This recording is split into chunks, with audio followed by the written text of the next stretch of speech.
यस श्री सिंहदेवी माध्यमिक विद्यालयले mission MSc अर्थात् स्मृति स्तम्भ तथा मञ्च निर्माण गर्ने कार्यको थालनी गरेर निर्माण कार्य धमाधम गरिरहेको छ।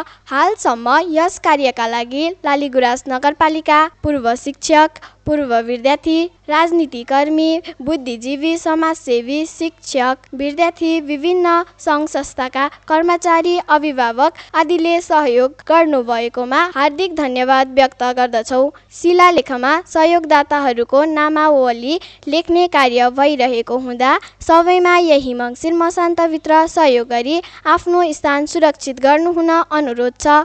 यस कार्यको सफलताको शुभकामना सहित लालीगुराँस नगरपालिका वडा नम्बर 6 निवासी यस विद्यालयका पूर्व विद्यार्थी दिपेश खवाहाङ लिम्बुले नगद रु 7,515 आर्थिक सहयोग गर्नुभएकोमा हार्दिक धन्यवाद दिन चाहन्छौँ। यस अभियान सम्पन्न गर्न अझै पनि रकमको आवश्यकता परेको हुँदा यहाँको सहयोगको अपेक्षा राखेका छौँ। धन्यवाद।